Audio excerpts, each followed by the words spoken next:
سێ غەڵەت هەیە جوتیارەکان لە کاتی دەرکردنی زەکاتی بەرووبوومەکانیان تێکەوە. ئەم غەڵەتانەی کە باسیەکەم باسییان کردووە و بیستومە لێرەوە ئاگاداریانەکەمەوە. جا ئەم ڤیدیۆیە ئەگەر جەنابت سوودی لێ وەرناگری بینێرە بۆ ئەوانەی سوودی لێ وەرەگرن. یەکەم کاکی جوتیار کاتێک کە درەوەکە تەواو کرد ڕێک هەمووی پێکەوە زەکاتەکەی دەربکە، دوای ئەوە بۆ خۆت حیساب و کتاب بکە.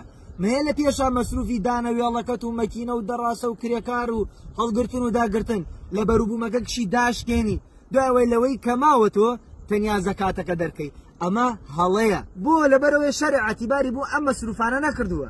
ئەگەر لە حاڵەکاتێ تۆ زەویەکەی تۆ ئاوی بێ مەسروفێکت کردوێ ئەوە لەم کاتانەیە داشکانی بۆ کردووی 1 لە 20 زەکاتە دەی، بۆیە نابێت تۆ دیسان بیتۆ ئەو مەسروفانەیە هەمووی لێ دەرکەی. ئەم زیادەی کە دەریەکەی ناشەرعیە و پێچەوانەی وتەی زۆرینەی زانایان.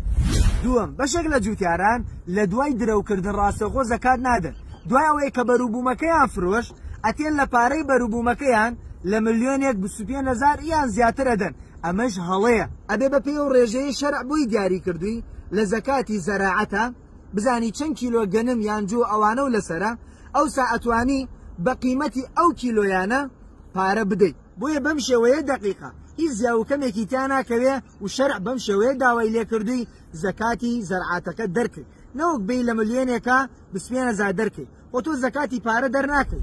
سێم و کۆتایی ئازیزانم معلومە لە ناو جوتیارەکان کاتێک کە درەوی زەرعاتەکانیانەکەن بەشێکیان هەیە چیەکە کاتێک نایدا بە قەرز بە سایلۆ و بە خەڵکی هەر کاتێ پارەکەی بۆ هاتۆ ئەو سا زەکاتەکەی دەرەکا. ئەمەش لە زەکاتی زەرعاتە ڕێگەی پێنەدراوە و دروست نییە. خی گەورە لە قورئان ئافەرمێ وآتوا حقه يوم حصاده، ئەو ڕۆژەی کە دانەوێڵەکان و بەرووبوومەکانتان درەو کرد ئەلەو ڕۆژەیە حەقەکەی بن و زەکاتەکەی بن.